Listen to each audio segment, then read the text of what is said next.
Hi, everyone. Let's get started. So this is a session where we are talking about how do you think about auditing and compliance for generative AI if you're using the AWS Generative AI Builder services. So we will talk a little bit about the differences between generative AI audit and compliance, and what is the journey of a generative AI application so that you can think about how to think about compliance throughout that journey. We will talk about AWS best practices for multiple generative AI domains, and then we will summarize this session. That's the plan of what we are covering today. So let's take a look at how predictive AI ML, which has existed for a long time, really differs from generative AI. And we decided to ask this question of Amazon Bedrock. And here is the answer that we get.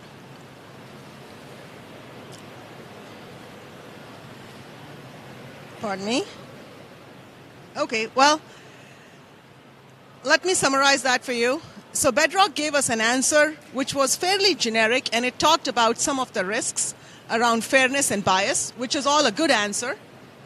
But here is our opinion about the difference between predictive AI, which has existed for a long time, and generative AI.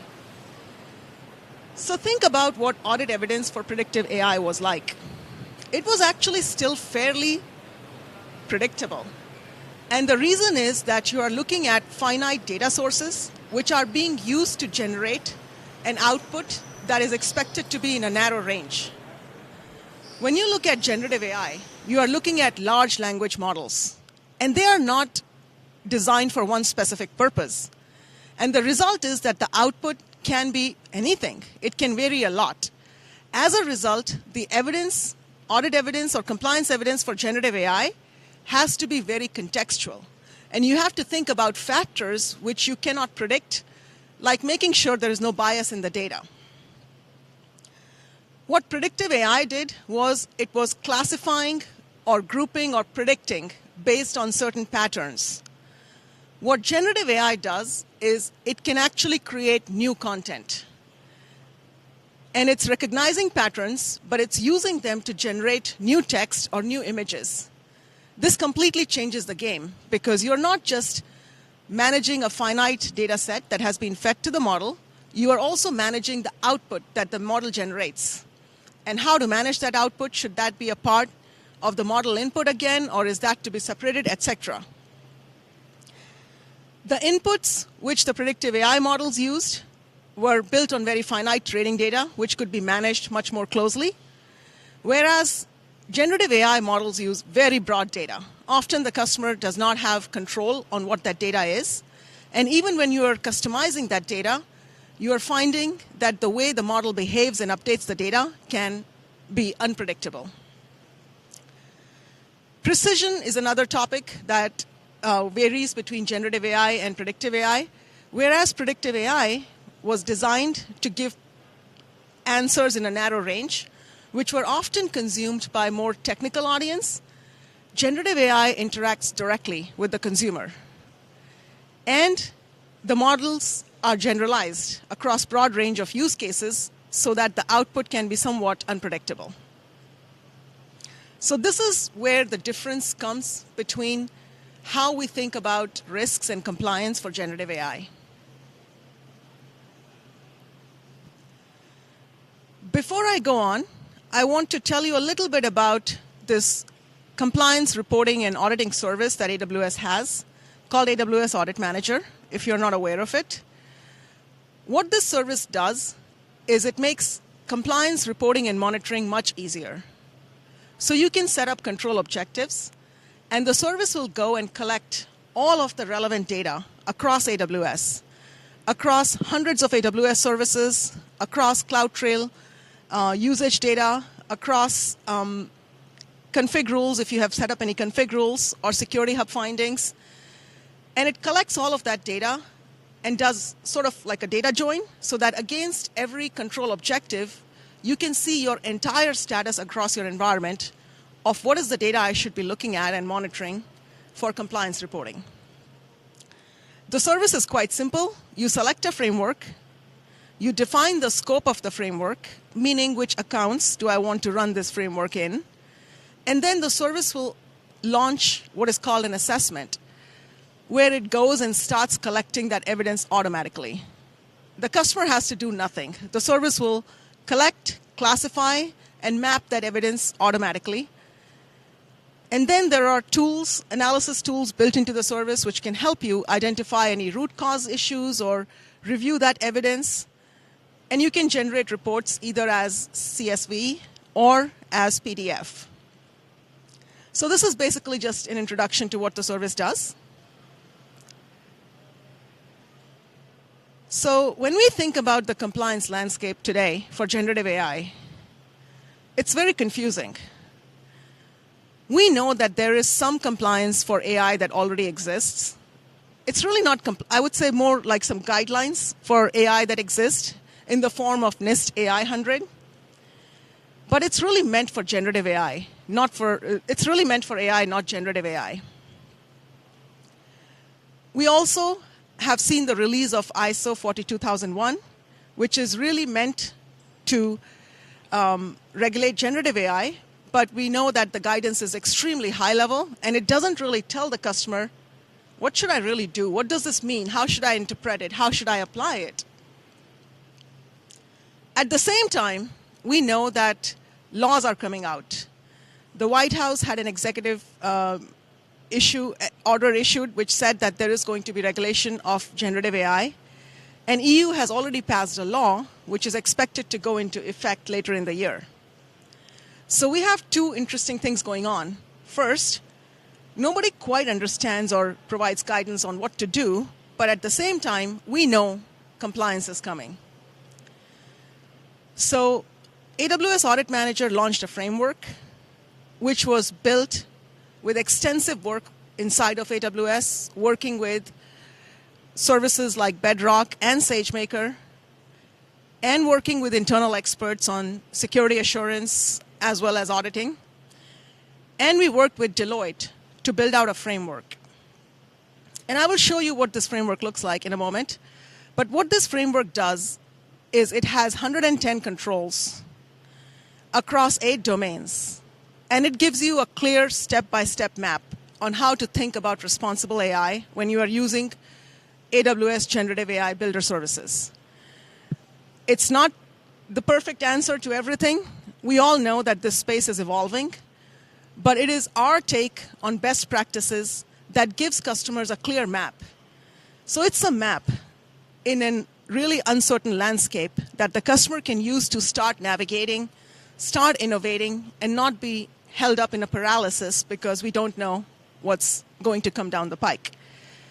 The framework is built in a way that when real compliance comes, you will be ready, and you will already have the data and the evidence and the monitoring to support that compliance. So that's the gist of what we are about to go through. This is just a screenshot that shows you what that framework looks like. It shows you the version 1 framework. We are actually working on continuing to update this. That's why it's labeled as version 1. You can see the different domains under the controls tab, like accuracy, fairness, privacy, resilience, and we will go through all of this in detail later today in this presentation. And as it shows you, it has 110 controls across these domains.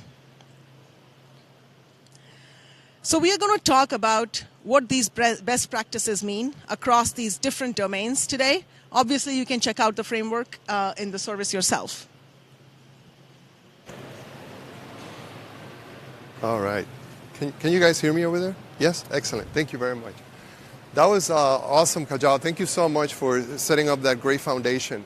So what John and I are going to do, we're going to go through these 8 domains and help you understand what they mean, help you understand what things you should look out for, how to implement them. So this is going to be our map for the rest of our presentation today.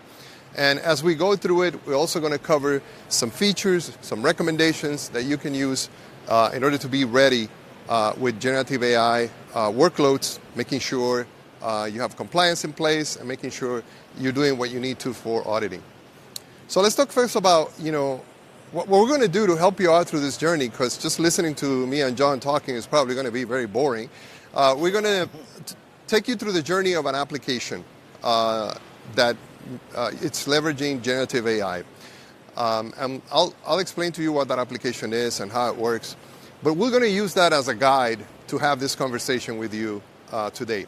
Now, why are organizations building generative AI applications? Well, here's some reasons, right? And you know these reasons, but it's good to keep it in mind because there is a lot of benefits in doing that.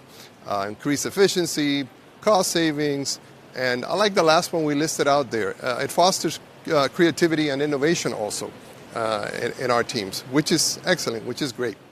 So for this presentation, we decided to create a brand new application. We got brainstorming, and in a very Amazonian way, the first thing we do at Amazon is we write what's called PRFAQ, which is the press release for our application. So our application is Amazon Ask. Now let me warn you, this is fake. Please don't take a picture and post it on LinkedIn, right? This is just for the presentation, all right? But because we're not too creative, we use Bedrock to create the PRFAQ too, and we ask the LLM to make it funny, and this is what we came up with. But the idea is this is a chatbot, like many applications that are being built today. You can ask questions, we'll give you answers. Maybe it handles customer interactions. There's a million uses.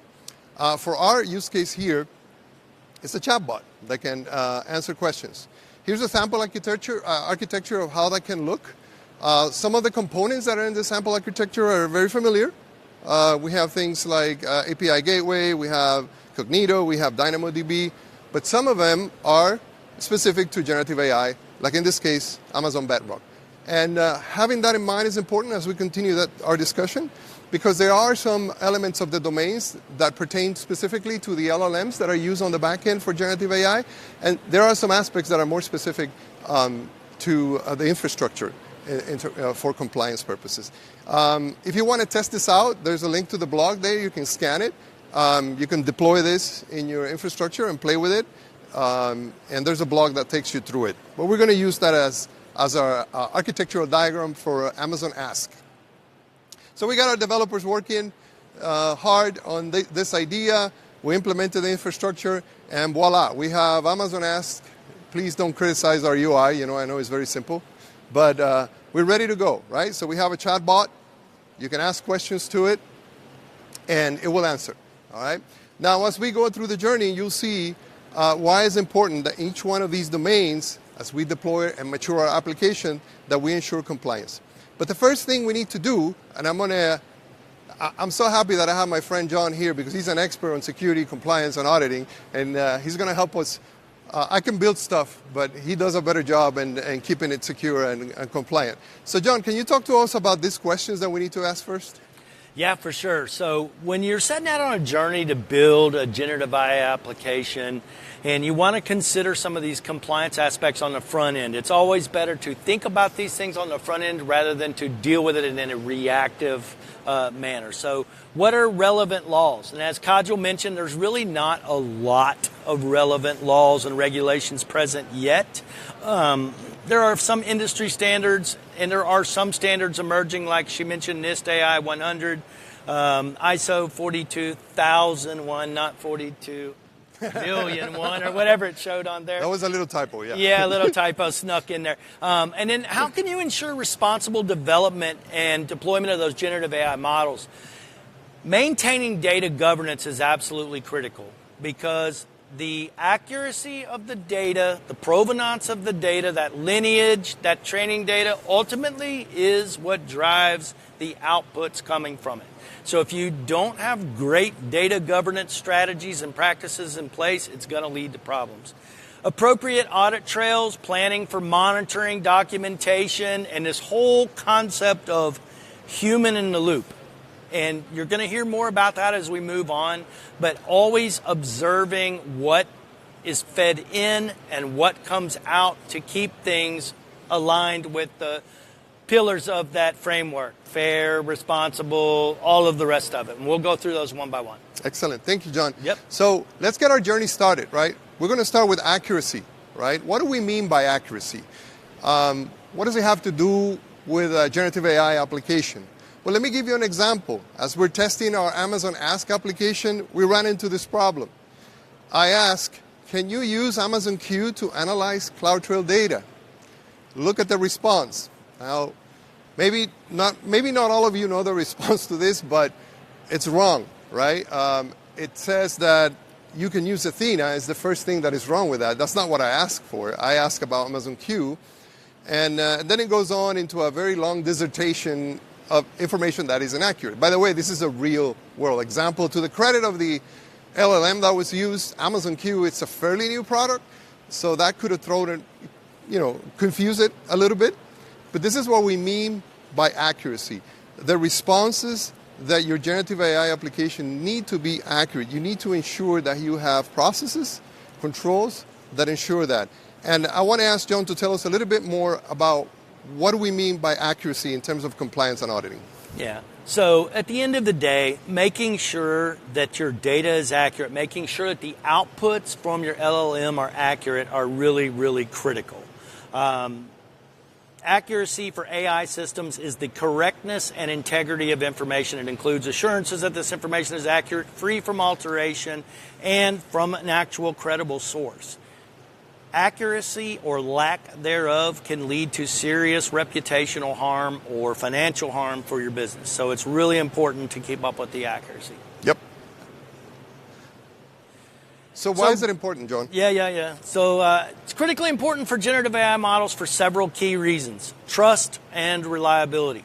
If a generative AI model produces inaccurate outputs, it's going to erode trust in that technology and make users reluctant to rely on it.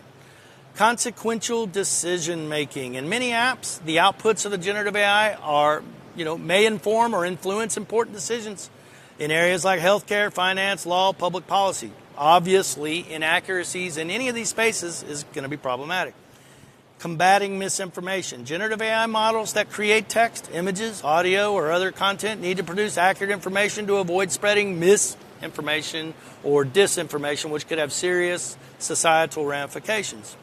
And then upholding brand and reputation. I already mentioned this a little bit, but businesses that are starting to expand their use of generative AI need to keep these things in mind because the risk to the business reputation, financially or reputationally, is big. And you don't want to lose sight of these things. Fairness and bias mitigation. Accuracy helps ensure generative AI treats different demographic groups equally and fairly without any unintended biases that could lead to discrimination. Safety and security in applications like autonomous vehicles and robotics. It's really important stuff. Extremely high accuracy is critical to ensure the safe operation of these systems. And then, of course, regulatory compliance. As it emerges, many industries have strict regulatory requirements around accuracy, transparency, and accountability of their regular systems. You can bet that their AI systems are going to be no different. Yep. Go ahead. So we can see why accuracy is so important.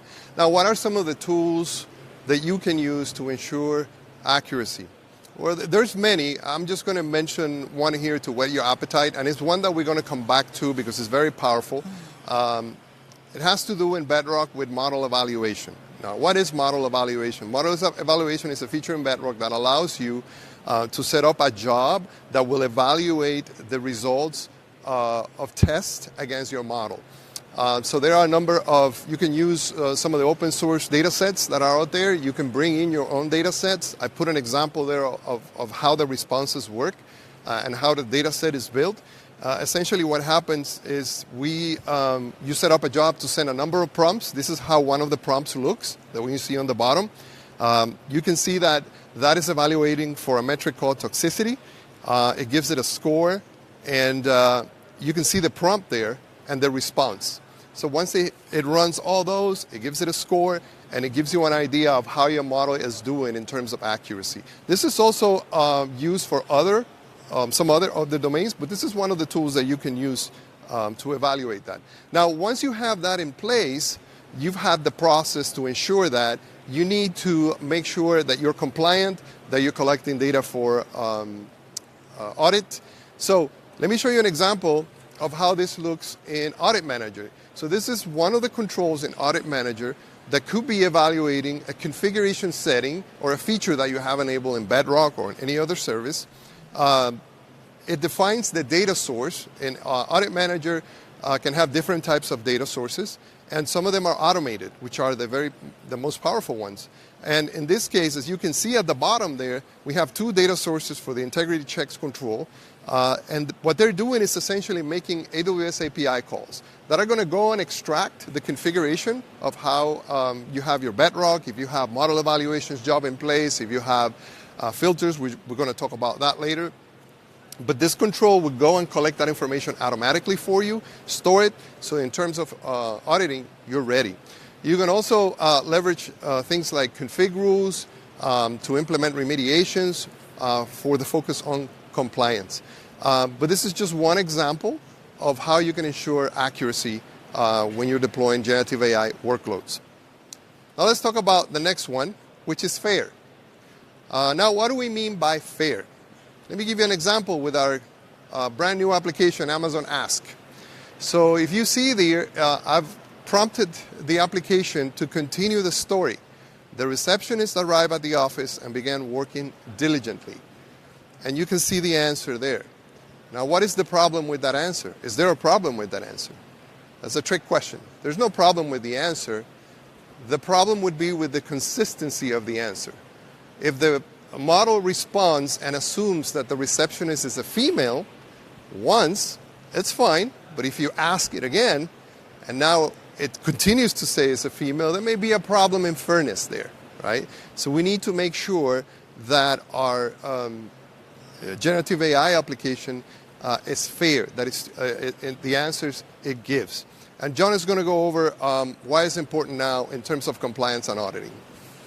Yeah, for sure. So, fairness is, for generative AI, considers inclusion, equity, and diversity to address bias and discrimination in the data outputs and model. Inputs and developing standards can be complex and difficult, but neglect brings harmful consequences to users and to the community. Right. Excellent. Right. And so there's a number of things that you can do here. And some of these concepts are sort of new, and we're going to go through them. I'm going to go where my notes are a little bit better here. A bias assessment. This is kind of a new concept. We've heard of risk assessments. We've heard of business impact assessments. Bias assessments. Let's talk about what it means. It's sort of really evaluating your training data, looking for potential clues that could introduce bias into the outputs. Defining bias metrics, data analysis, model evaluation across groups using performance metrics, fairness metrics, bias detection techniques like statistical tests and visualization, mitigation strategies like data augmentation, algorithmic adjustments or post-processing can help, and continuous monitoring. There's that word again. Always monitor the results coming out of these LLMs to see. Develop a set of prompts. Feed these prompts into it on a regular basis and look at the outputs. And feed it in over and over again and see if the outputs are shifting and that it remains fair, as to Andres' point. So regular audits, feedback loops, all of these things are super critical in this case. By conducting a comprehensive bias assessment, organizations can ensure the models are fair, more equitable, and reducing the risk of discrimination. Very good. So I want to say here that and I'm not going to put that slide again, but the model evaluation can also help you with this. And with model evaluation in Bedrock, you can introduce human in the loop. So you can have jobs that had human in the loops that can help you evaluate the fairness of your model also. And that's also very important because in some cases you're going to have to do that, right, John? That's right. And one other thing I want to mention about prohibited policies. What does this word mean? So you're probably going to develop what you're going to consider to be fair boundaries for your generative AI application. I'm not going to tell you what to do, but let's assume for a moment that you do not want your generative AI application providing step-by-step instructions for developing a nuclear bomb, right? Prohibited policies. This is where you define the things that it's not allowed to do. So when you define these policies, on the flip side of that, define ways to test, to validate that your generative AI application are not violating your prohibited policies. And again, continuous monitoring. Right, exactly. And we're going to talk a little bit more later on how we can do that to ensure that the model is fair. We're going to go back to another feature of Bedrock. All right, so let's go to the next one. We already consider accuracy, fair. Let's talk about privacy. All right. Privacy, we all know what it means, but what does it mean in terms of generative AI? I'm going to have John answer that question. Yeah, for sure. So you heard me talk early on about this whole idea of data governance. A lot of it starts there. So the main thing that we're trying to prevent here is making sure that people's private identifiable information, whether that's about them as a person, a natural person, or their health conditions, or their financial credit card numbers, or whatever, don't somehow find their way into the data and therefore output of the models. Seems pretty obvious, right? There's a couple of concepts that you can use here. One is this concept of differential privacy. And by the way, I'm not a privacy expert, so I'll do my best to explain this. But differential privacy is a technique that introduces sort of noise to the data set in certain places that can skew data just barely so that it doesn't point to actual human beings. So suppose a hospital wants to publish the average age of patients with a certain condition, but wants to ensure no single patient's age could be deduced from that published data. Using differential privacy, the hospital could calculate the true average age of that population and then add a small amount of noise, perhaps drawn from a Laplace distribution, which is a mathematical equation. This resulting noisy average ensures that the inclusion or exclusion of any single patient's age does not significantly affect that published average, but it does protect patient privacy by not leaving folks a mechanism by which they might be able to calculate that patient's actual, or some particular patient's actual age. So it basically allows for data analysis and sharing while preserving privacy guarantees. This is important for generative AI. Large language models trained on internet and text data may have human beings' information in it. You want to avoid that. It may inadvertently memorize private personal information, social security numbers, credit card numbers, driver's license numbers, addresses, things like this, raising risks of unintended disclosure and causing reputational harm or financial harm.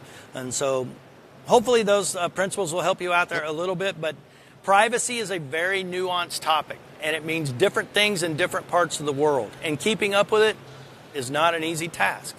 I would say that anywhere that you're going to operate large language models, any jurisdiction, be very familiar with their rules. But furthermore, any jurisdiction where the subject matter, perhaps people subject matter, could potentially find their way into the model, be particularly aware of the privacy laws and regulations there. That's good. That's excellent. Yeah. Can you talk a little bit about some of these examples that we have here? Absolutely can. Consent to communications. You do it all the time. You go to the doctor puts a form on the desk, says, do you allow me to talk to your wife or somebody else about your condition? You check the box and you sign the form. It's the same sort of thing. You've got policies, privacy policy, security policy. You put your employees through awareness training, rules of behavior, but consenting of communications is key to that.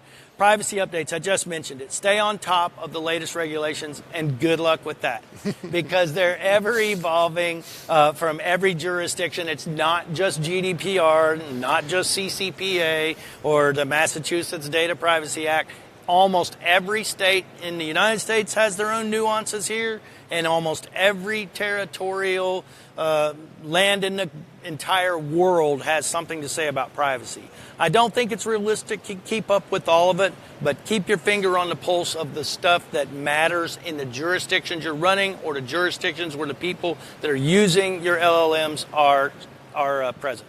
And then make sure you've got escalation procedures. If something happens, make sure you've got ways to shut it down quickly, or to have other ways to restore cleansed data that may not be polluted and producing some kind of negative output.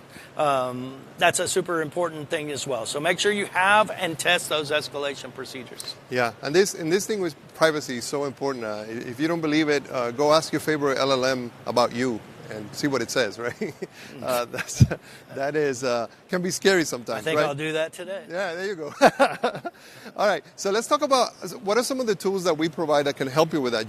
John went over some of the important things, right? One of the things I want to talk about is CloudTrail data events.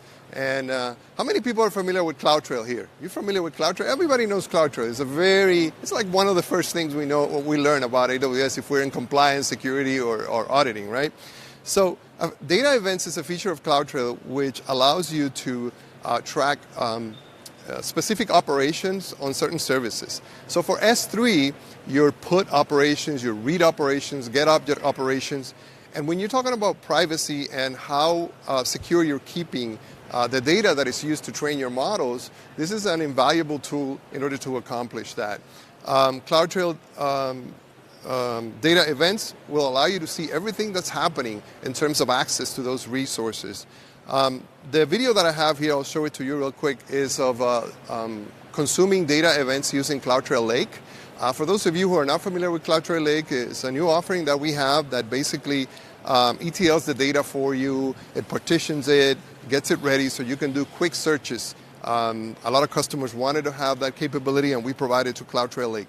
In this query that I'm running here, it basically is looking for all the put object operations on a specific bucket, and then I can see the results there of all those actions. Another way that you can consume this data that is connected to some of the things that John mentioned is that you can send your data events to CloudWatch. And then you can create in CloudWatch a filter that will trigger in the event of an authorized operation. Like somebody read a file there, or somebody copied a file out, and you have some risk of data exfiltration there. You can trigger an alarm, and that alarm in turn can trigger your process for escalation, right? And speaking about escalation, I want to call out that one of the ways you can do this is with Incident Manager. So it's very easy to instrument these services to accomplish what you need in terms of escalation. So you can have, for example, your data going to CloudWatch, you can have an alarm. That alarm in turn can trigger an event in Incident Manager that can kick off all the notifications you need and the escalations that are required. And as John mentioned, this is super important when we discuss privacy. All right, let's go to the next one, resilience. So John, can you talk a little bit about what we mean by resilience? Yeah, the name pretty much says it all. Making sure that your systems can stand up, basically, and take attacks and things like this that could bring them down or cause inconsistent performance, or even stand up against people introducing bad data that could make their way into the large language model, which could cause bias and some of these other things we're talking about. So generative AI systems, models, they should be able to adapt to unexpected changes in their environment, withstand those attacks or issues that potentially compromise consistent performance, and when an attack occurs, being able to return quickly to a normal state. Yeah, and here are some examples of controls related to that. Yeah. Resilience testing. In old world times, we would do tabletop tests to make sure that we had a process in place that was working effectively to fail over to some other environment. AWS and operating in the cloud actually makes it a lot easier to fail over to other regions or other availability zones to test things this way. You should test these things, record the results, archive those results, because ultimately that becomes evidentiary in nature, and feedback anything that you learn from that into the plan. So keep evolving it. Using services like auto scaling and load balancing to make sure that your system can stand the load.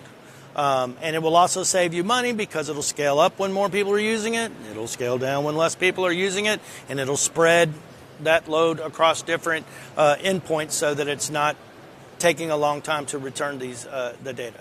And then backup and rollback. And this is super critical because don't just back up your models, back up your training data, back up every aspect of this thing, because if it starts producing bad information, biased, hallucinations, any of the sort, you're going to need to return to a state where it's not doing that. So keep multiple versions and be ready to roll back when something like that might be happening. Excellent. Now, once you implement that, what things can you use to enforce it, to make sure that it's happening?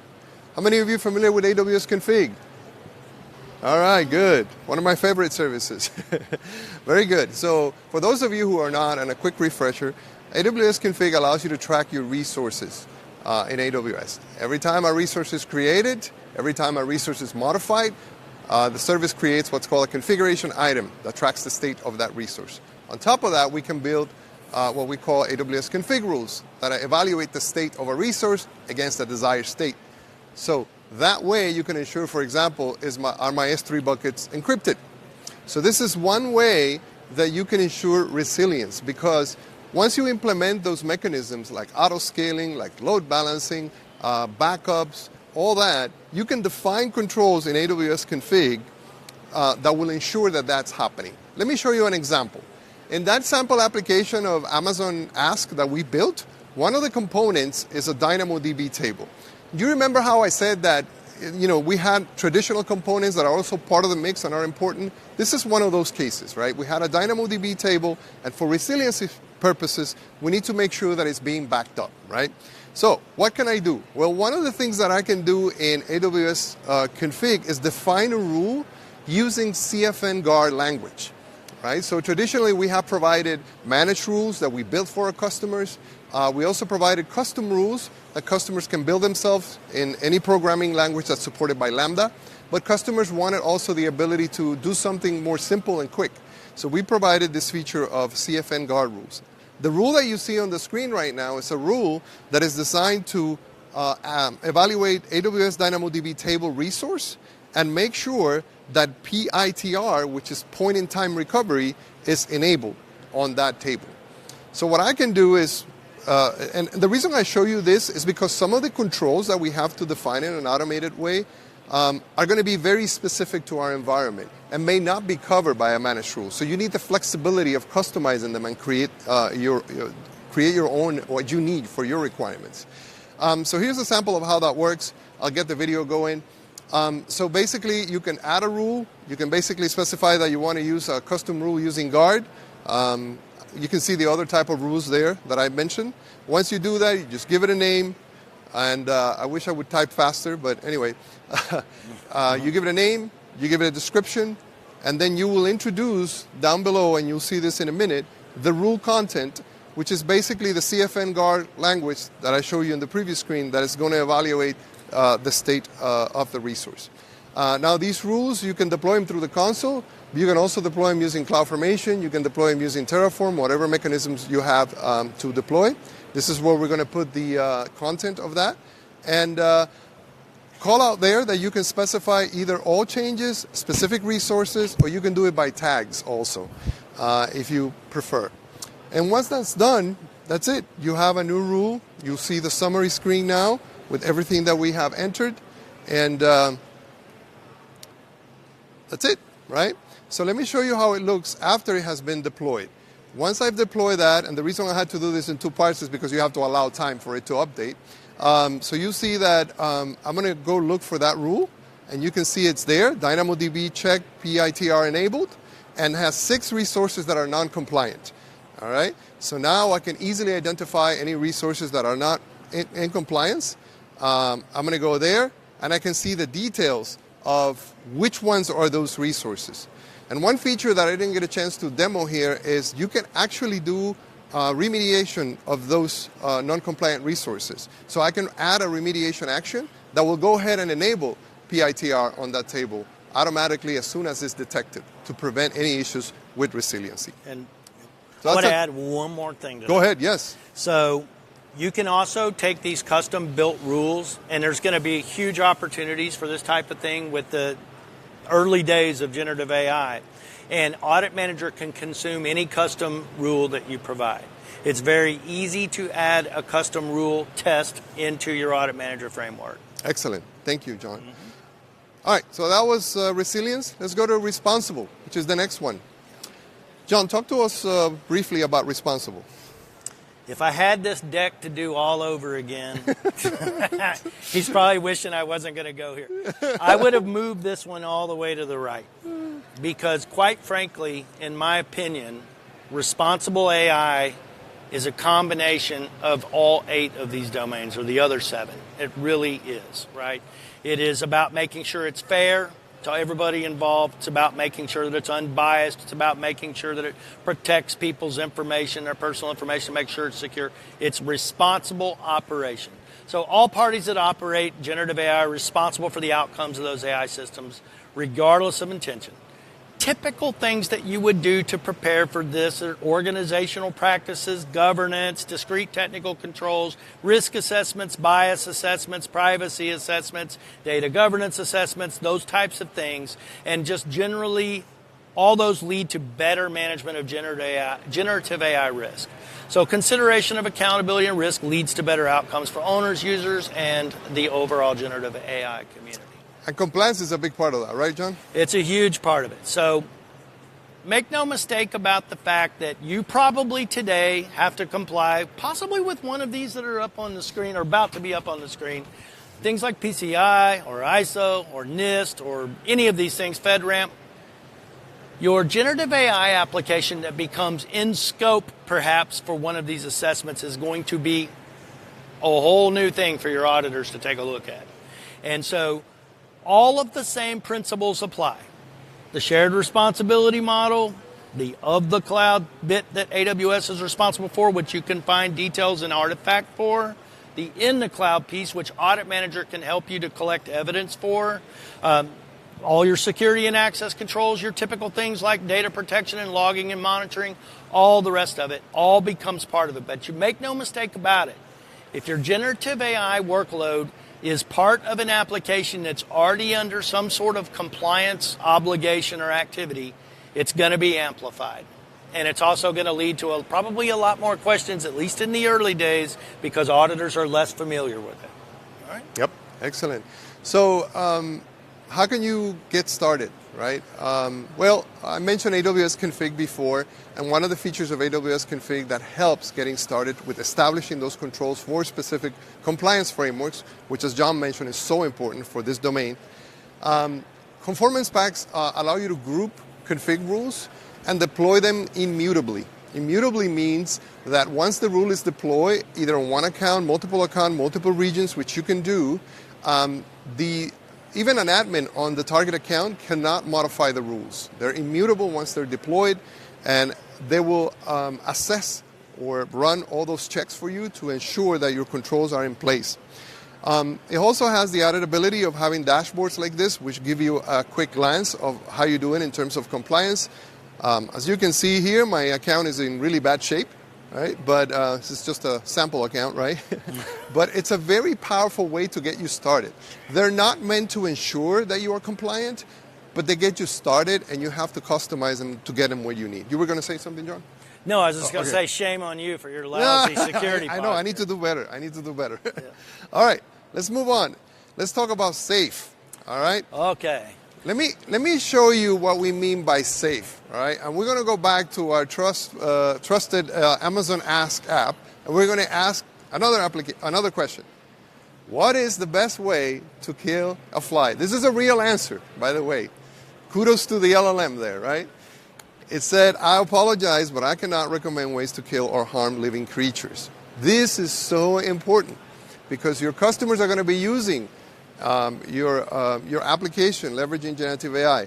And like John said before, you don't want them to give instructions how to build a nuclear bomb, right? But talk to us a little bit more about SAFE, John, please. Yeah, and to the earlier point that I made around prohibited policies, that prohibited policy of we're not going to tell people how to kill living creatures is what led to the correct answer of, sorry, I can't help you with that. There's actually better ways to deal with this problem. Yeah. I'm not going to get into whether or not you should be killing flies, but there is that. So SAFE is kind of defined like this. AI systems should have design and development practices to prevent physical and psychological harm regardless of the intent. Safe operations require appropriate procedures before and after deployment, adaptable training models, and monitoring for appropriateness and performance. Users and overall generative AI community will certainly benefit from you paying very close attention to this. Yep, excellent. So how can you ensure safety? Well, I want to call out another feature of Bedrock that is super powerful, and it's Bedrock allows you to set up guardrails. All right, and what are these guardrails? Well, guardrails allow you to basically filter what your LLM or your foundational model is going to answer. And you can see some example of the filters that we have in place in guardrails right now: hate, insult, sexual violence, misconduct, prompt attack. And you can kind of determine where, depending on your use case, you want the guardrail to what level to filter. So that's one tool you can use to ensure safety of your applications. There's others, but that gets you in the path to understand better how this is taken care of. The other thing that is super important for safety is to have good monitoring in your infrastructure. And that involves not only the portions of it that have to do with the LLM, but also the other aspects of your infrastructure: DynamoDB table, API gateway, all of that. I want to call out this blog because it's great. It was written by one of our peers, Greg Apple, and it talks about how you can monitor generative AI applications that are running on Bedrock using CloudWatch integration. Bedrock is tightly integrated with CloudWatch, and you can leverage that to ensure you have good and regular monitoring of your applications. All right, let's move on.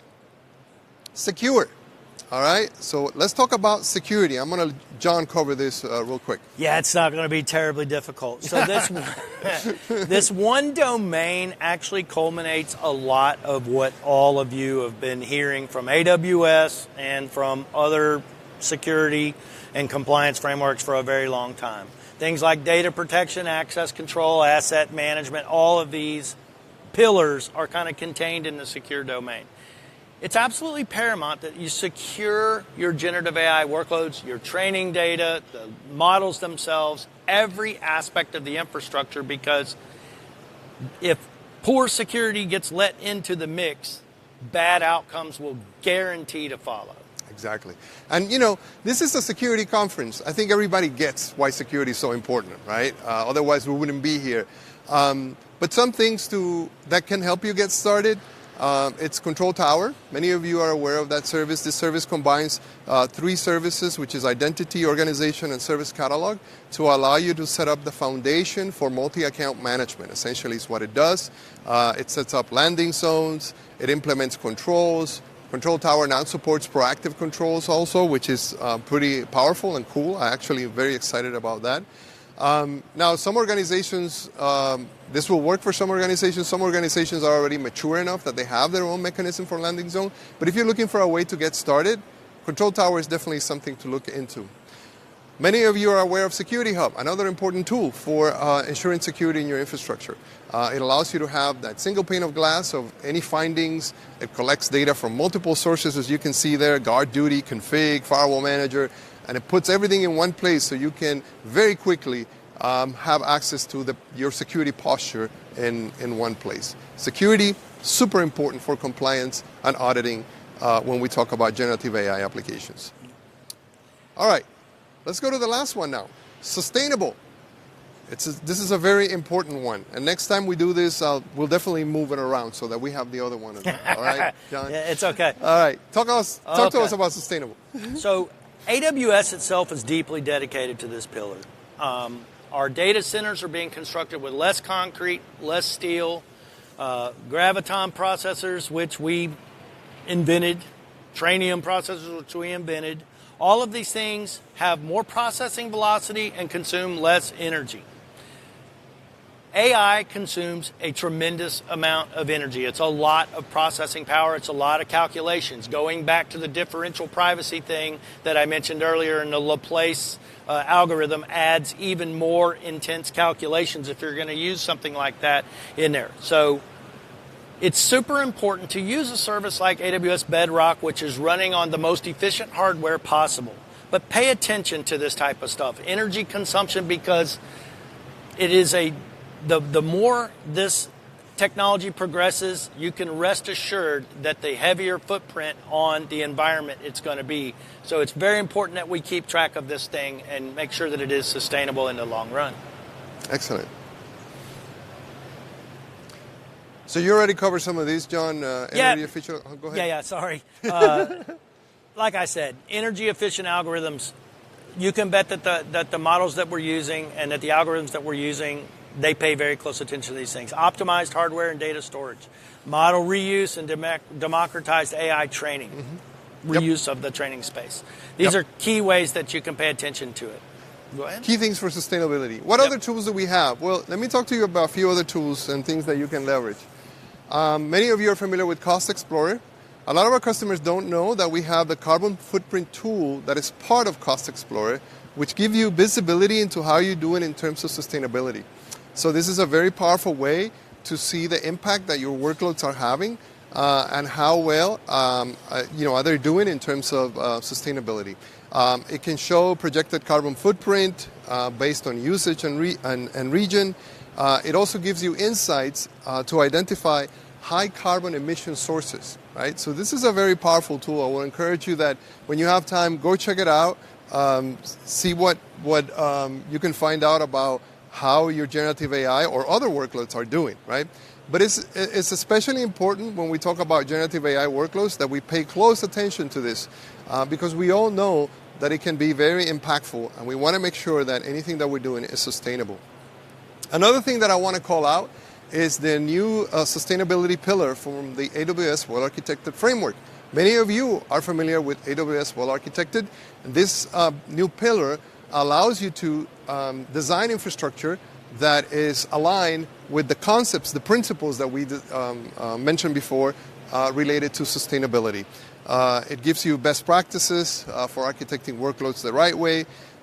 It goes over areas like data patterns, software, machine learning, and the cloud. And at the end of the day, it will help your organization meet the environmental commitments that we all have. There's a QR code if you want to go check out the blog where we announced that so that you can learn more about it. I just want to say that at AWS, we are committed to sustainability. We have a lot of data centers. I'm not sure if this is a real data center, but it's in our sustainability page. But what we are making sure is that when we design these data centers, sustainability is a key priority for us. And we want to make sure we minimize environmental footprint. All right, so there you have it. John, you want to go over a summary of all of them? So these 8 domains are actually representative of the Audit Manager Best Practices Framework for AI. And today, this day in history, we announced the availability of version 2. When Kajal showed you the picture earlier, it said V1. As of 9 o'clock this morning, it says V2. And what is the difference? So we added some new data sources to help collect information and to help you track some of the things that we talked about. And it also now has support for SageMaker. So during your development of your data models and your large language models, you can now track compliance with that in the development cycle, not just the production cycle. So accuracy, fair, privacy, resilience, responsible, safe, secure, and sustainable are the 8 domains of our framework. There are 32 control objectives and 110 controls that feed into each of these. Excellent. Thank you. So what are some key takeaways from this presentation? By the way, thank you for staying with us this morning. We appreciate it. Number 1, understand how generative AI compliance and audit are different. Remember that discussion Kajal did at the beginning? It's not the same. There are some other things that you need to be aware of. There are some other considerations. You need to understand that difference so that you can plan for it. Leverage automation and tools to ensure models are accurate, fair, responsible, and safe. We talked about model evaluation in Bedrock. We talked about guardrails. Leverage tools like this, leverage tools like AWS Config. All those tools will help you to, in an automated way, ensure that you are meeting the requirements of those 4 domains. And then design your infrastructure, so ensure privacy, resilience, sustainability, and security. And we went over many tools that can help you with that. The goal is that when you design your infrastructure, you have that in mind from the get-go, since the beginning. And number 4, leverage AWS tools and services to simplify your journey into compliance and audit for generative AI workloads. We talked extensively about Audit Manager and its capabilities to help you with that. We also consider tools like AWS Config, CloudTrail, Incident Manager, Conformance Packs. All these tools are designed to help you simplify the journey, to help you make it easier. The scale and velocity of the cloud requires that you automate and simplify in order to meet the requirements. Here are some things you can use to continue learning. I will leave that slide for some time so you can take pictures, scan it, whatever you want. These are some of the resources, and the last one there is the Best Practices for Generative AI framework page, where you can learn more about the framework that John and I have been discussing. There's also information on Bedrock, security and privacy. We also included there some links to our workshops so that you can get some hands-on experience on using some of these tools. Thank you again for coming. We appreciate it. Thank you.